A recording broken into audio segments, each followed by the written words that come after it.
Elves are undoubtedly one of the biggest winners of the 2.2 update. A lot of their core roster got cheaper, and most units in this specific build from Falcon facing off against Mole Spaghetti's Khorne. So let's go ahead and take a look here. He's got Illyrian Reaver Archers, which had their cost reduced. I believe the regular Illyrian Reavers did as well. We'll have to double check on that. Spearmen did not, but Lothern Seaguard did. He's also got a Princess on a Griffin, which is just a great style pick. Has some decent utility too. Only 60 armor makes it a little bit vulnerable in certain situations, but let's see how it does against the Fury of Khorne. We also got some archers who, again, got cheaper. And yeah, it's an actual 20 stack of High Elves, which used to be very difficult to achieve. Now can be done a little bit more reliably with plenty of cost efficiency. Hopefully, on the flip side, we've got some Marauder Horsemen of Khorne, 2 on each flank, main line of just Chaos Warriors of Khorne, a couple of Soul Grinders, they got cheaper as well, and Valkia the Bloody up in the air. A lot of people have been asking. Yes, the Marauder Horsemen throwing in melee bug did get fixed, apparently, based on what I've seen and heard reported from multiple sources, so all good there. But Khorne Soul Grinders going to use their kind of shotgun attack to counter skirmish these Illyrian Reavers a bit. The Reavers are not trading crazy cost effective, but at the same time, this volume of fire from the High Elves here with all the skirmish cavalry and the archer infantry is going to be a lot. The Soul Grinders certainly don't want to stand and take that. 90 armor is quite a bit, plus 20% physical resistance, but against concentrated bow fire like that, those arrows will start to tell. Of course, the Princess also unleashing a volley of high arrows there. That nice magic missile do a little bit of extra damage, but so far, I mean, quite a bit of damage on the one Soul Grinder, but all of this range really hasn't done too much else. To be honest here, this Khorne build, and I have seen a few replays actually of High Elves versus Khorne. I may end up splicing in a few after the fact here to do like a multicast today. We'll see. I haven't 100% decided yet, even though I'm casting this first battle. Yeah, most likely I will, but we'll see. I may end up running out of time to record, but that's besides the fact. Yeah, the Chaos Khorne infantry is quite good here. Falcon doesn't actually have much AP at all to deal with all of this, so I'm interested to see this front line of Khorne warriors might just be able to grind through everything that's here. But certainly right now, the skirmish is doing a great job of taking down this Soul Grinder. The Marauder Horsemen of Khorne so far haven't taken too much damage, but out on the peripheral there, we've got some Illyrian Reavers.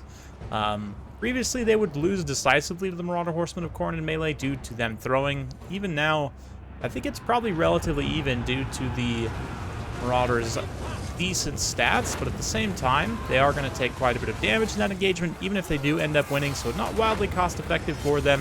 But still, got a little bit of a spear slop near there, cutting through some Lothern Seaguard, who are just concentrating fire. Fate of Buna on some Chaos Warriors of Khorne there. Even though they do have some spell resistance, obviously, 15% will help shrug off a little bit of that damage, but still just concentrating a lot of DPS there to try and break them, take them down. The Reavers did end up winning out in the melee engagement here. Quick dive for the Princess. Managed to get a couple of quick terror routes. She's managed to avoid Valkia for the most part so far, but now we're going to get a little bit of a duel up in the air as Valkia starts to tangle with the Princess in some very strange-looking animations playing out there. The Princess is just not even responding. Just like, you know what, who cares? I'm just going to fly away. And that's probably the right call, ultimately. Despite the Soul Grinders taking quite a bit of damage, they are still fairly scary here. You can see the cannon shot, and the fact that they can just keep pursuing these Reaver Archers, keep pressuring them, is pretty decent, but still value trade-wise, like one Soul Grinder for 2 Reavers is still not an efficient trade for Khorne. Despite the reduced cost there, you're still about 500 points off of being cost-efficient, but let's see. Some Marauder Horsemen of Khorne trying to escape there from some Reaver sandwich. Warriors of Khorne also just grinding it out here, but a lot of them have just died. Death of 1,000 cuts. Another nice dive from the Princess there. I'm not sure Valkia jumping on these archers. I guess just realizing that the archers are quite a danger at this point to those Chaos Warriors, but they're going to start to come back in and perhaps just grind some things out. Soul Grinders, speaking of grinding, this one out here is low enough that it starts to disintegrate. Manages to get some more damage on those Illyrian Reaver Archers, but if we pull up the unit card before it pops here, we can check the damage. Yeah, not necessarily what you would want out of a Soul Grinder given its cost, even at that reduced price. It's not quite cost effective, but Khorne still has plenty of tools left on the field. Valkia is going to be quite scary. As these skirmish units start to run low on ammo, the warriors could potentially be more dangerous in the late game, but let's see. Now the princess is doing a great job of cycle charging these Khorne warriors, utilizing her limited armor piercing damage. I mean, she's only one single entity. She can only be in one place at a time, but certainly has some pretty good power with that high charge bonus, great splash attacks, and armor piercing damage. Should be pretty solid, contributing on a nice hammer and anvil charge there. But Valky is still relentless, pushing through, counts as infantry, so won't be subject to the anti-large bonus of those Lothran Sea Guard. Likewise, got more warriors of Khorne here, coming back from route, and still just fighting through. Looks like we're going to see a little bit of a side charge there as a Spirit Leech goes down on Valkia. Again, that spell resistance, shrug off a little bit of the damage from Spirit Leech, but every little bit helps when you're trying to take down a combatant like Valkia with a build like this where you don't have a lot of AP. Interesting that kind of the lack of AP in general against a very heavily armored Khorne build has mostly proved effective so far, just by volume of numbers, cost-effective stats, right? And that's always been the High Elves' biggest issue, is just the lack of cost efficiency. Like, their units are generally very good. You know, great stats, great range. Their cost was a little bit too high for what they would bring to the table. Now, however, being able to take like a 20 stack like this, or even just wider builds in general, utilizing some of these support and ranged units just that much more cost effectively, certainly will be very beneficial to the High Elves in the long run. But let's see how they do here. That Lyrian Reaver in particular has a very bad day as he gets blasted by the Soul Grinder's shotgun.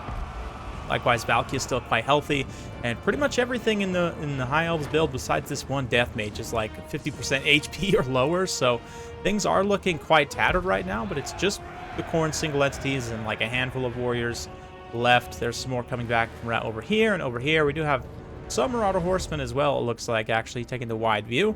But another Spirit Leech on Valkia there. The princess is just shooting her bow the whole time. It's kind of hard to see when I'm in the wide view like that, but the princess with her bow attack is just going to be doing some nice chip damage over time to Valkia. It's not crazy. Again, primarily non-armor piercing damage. Only 80 AP per shot, 190 base missile damage. But again, Valkia at 100 might be taking up to half of that non-armor piercing damage on a bad armor roll. So, I mean, ideally, she'd be taking, you know, what would that be? Like 175, something like that, per shot, which, again, nothing too crazy, but it certainly does help, reduced a little bit by the missile resistance there.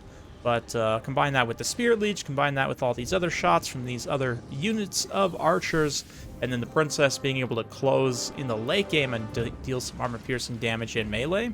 I mean, certainly the princess versus Valkia in a pitched 1v1.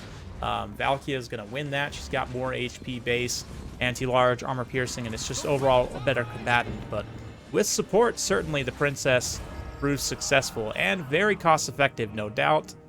Great build from Felcon. I love this 20 stack of cost-efficient High Elves. Lots of hybrid units here. Even the princess herself could definitely be considered a hybrid ranged melee unit. And most things are cost-effective. I love to see the Reavers coming in just over 600, right around 600. I think their cost reduction in particular is one of the most beneficial for High Elves, probably, especially in land battles. Skirmish Cavalry tends to be very good, so nice to see them performing. Lothran Sea Guard have always been great, but again, that extra little bit of cost efficiency helps them perform in situations like this where you might not necessarily think that they would. The Reavers also getting some great value, and it's just kind of an all hands on deck, no offense to Vampire Coast, win. Valkia gets some pretty good value back. Both the Soul Grinders were a little bit of a letdown. I kind of understand what he was going for there, but honestly, in hindsight, obviously, just taking like more shielded stuff would have been beneficial. Just like a whole bunch of maybe shielded Marauders, or even like Fleshhounds or Warhounds, something to pressure additional mobility. Yeah, it's hard to say. More Warriors, I don't know.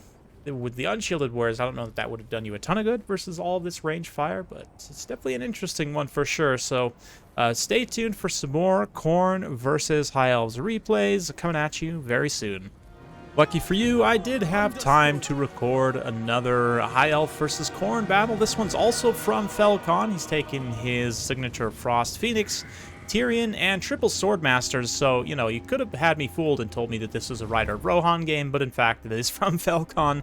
Got some Lyrian Reaver archers up front, Lothern Sea Guard, archers with light armor, which did also get cheaper. Swordmasters got more expensive, but they got martial prowess replaced by martial mastery, which gives them a melee attack buff. Now, in my testing at least, they are, you know, on equal par with Exalted Bloodletters, which makes them the best anti-infantry in the game, or at least tied for that title. We've also got a Lore of Lifecaster here, Dwellers, and Earthblood, of course. On the opposite side for Khorne, it looks like some Flesh Hounds coming in heavy with Valkia, the Blood Brute Behemoth, a Hellforge host in the center, and some Bloodletters with Halberds on the flanks. A couple of Cultists there as well with the summon. They're going to be grinding out in melee to summon some more Bloodletters.